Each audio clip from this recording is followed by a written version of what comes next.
Are you someone who has spent countless hours looking up videos on how to make sure your beats are mixed properly and ready to upload to YouTube and BeatStars, only to end up being more confused after you've watched 7 different videos telling you 7 different things? Well, I'm here to tell you it's not that fucking deep. I'm going to show you the most seamless and definitive way to have your beats ready for wherever they're going to be uploaded to. What's up, everybody? It's co.B. Thanks for all the support on the last video. It did way better than I would have ever expected. Thanks to everyone who hopped in that Discord. If you're watching this video and you like what you see, make sure to click the link below. Join up in the Discord. Simply just trying to build a small community of producers who are ready to grow in 2024. So let's get right into it. So starting off, I'm just going to say there are a lot of tutorials on YouTube that are going to cause so much misdirection, especially in the beat making community. When I was a beginner, I saw so many videos that were telling me exact numbers that all my different instruments needed to be at and different reference numbers on how loud they needed to be. If you have watched any of those videos, just cut that all out. It's all bullshit. Remember that at the end of the day, it's all about how your beat sounds. Don't try and use numbers to get an idea of what your beats need to sound like. That is the worst thing you can do as a beginner, and something that I fell victim to as well. Right off the get-go, if you're just a beat maker, the Soft Clipper plugin is going to be your best friend. Now, I think it's important that you don't waste too much time worrying about mastering and mixing your beat, because at the end of the day, if an artist is going to buy your beat, they are likely going to mix it themselves once they're done with the song, or send it off to an engineer who is going to mix it. Now, that being said, your beat still needs to be mixed and it needs to sound good. But when it comes down to mixing, really the most important thing is your sound selection. These days, there are a lot of drums you can find on the internet that are already mixed pretty well. In case you didn't know, there's countless drum kits you can find on Reddit. So if you haven't done that, stop buying drum kits, just fucking go to Reddit. Now, sound selection also bleeds into your melodies as well. If you're creating your own melodies and not using loops, your sound selection is very important there as well. If you have selected the right sounds for your beat, then all you really need to worry about is some leveling, maybe a little bit of EQing, and maybe a little bit of compression. There are other things such as where your instruments fall in the stereo spectrum of your track, but like I said, if you have good sound selection, that is what's going to make or break whether or not you have a good mix. Now, pulling up my mixer here, really all I do once my beat is finished and structured is I route them all to their own mixer tracks, and then I route them into different categories based off of melody, drums, and bass. Really all I have going on other than that is some compression on the melody, drums, and some EQ as well, and then some compression on the bass. I actually use the same method of another YouTuber that I watch. I can't think of his name right now, but I'll link the video down below once I upload this video. Once you've messed with all of that and your beat generally has a good mix, all you really need to do, and this is going to be the one time I bring up numbers, is make sure that the loudness of your beat is leveled at the correct industry standard. There's a great free plugin called Lean Loudness Meter where you can check and make sure that your beat is at the industry standard of loudness. Now, a lot of people say the loudness of your track should be between -9 and -13 LUFS. That's basically just a term to describe the loudness of your track. Now, the loudness is not the same thing as the volume, but you can use the volume and other things such as limiters and compression, then tweak the loudness of your track. Now, if we play the loudest part of my beat here,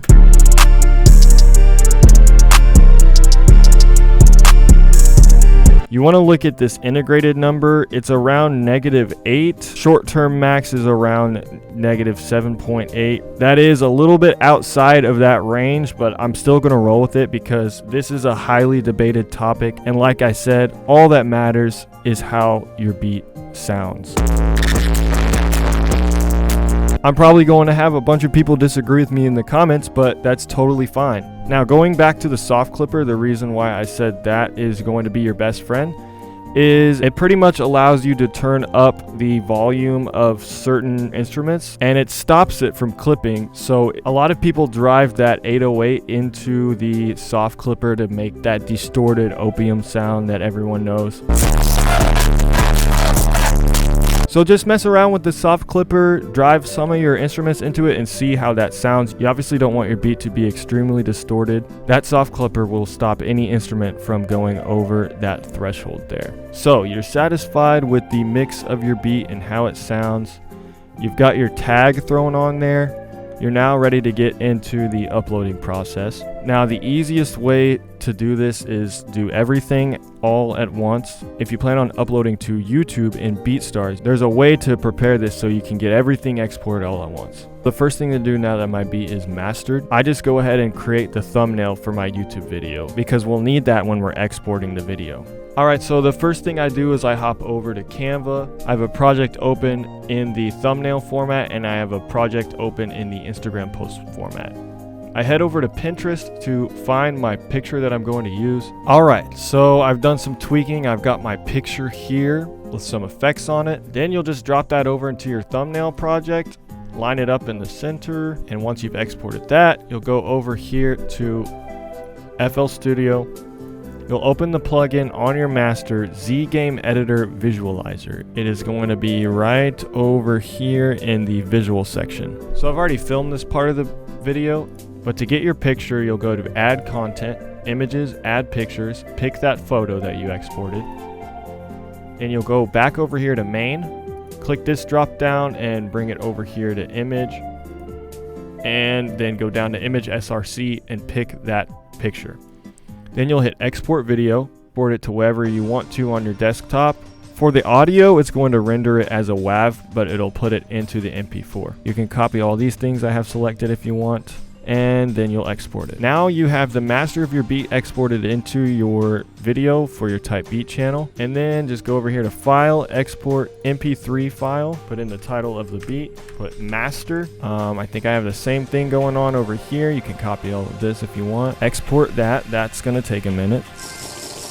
Now that you've exported your master, you're ready to export the untagged WAV file. So you're going to get rid of your producer tag and make sure you have all of your mastering plugins turned off. For me, it's literally just Fruity Soft Clipper. When you're ready to export the WAV file, tag it untagged.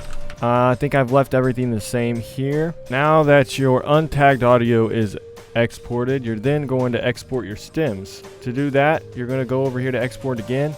You're going to do WAV file again. This time we're going to create a file in here titled stems. Now, the important thing when you're exporting stems here is you just have to select split mixer tracks. Now that your stems are exported, you just want to get rid of the file that says current and the file that says master. Then go back into your project and compress the folder into a zip. And that's pretty much all there is to it. It's pretty seamless. You'll go over to YouTube, you'll upload your type beat, and you'll go over to BeatStars Studio and you'll upload the track itself. If you'd like a video on keyword research, anything like that, I kind of did that in the last video, but we can go over that again sometime. Just let me know. So that is pretty much all there is to it. Just remember, when it comes to mixing and everything is so subjective. It really comes down to your sound selection and just making sure everything is leveled properly. There is definitely a lot more to it, but starting out, I wouldn't focus too much on that because more of your time and energy will go into that than it will be going into making the beat itself. So like I said, don't worry about it too much when you're starting out. It's going to get a lot easier and you'll figure out different tricks you can use while you're making your beat just to make the mixing process a lot faster. So yeah, if you liked that video, make sure to drop a like, join that Discord, subscribe. If there's any other video ideas you want me to make in the future, be sure to comment down below. And thanks for watching.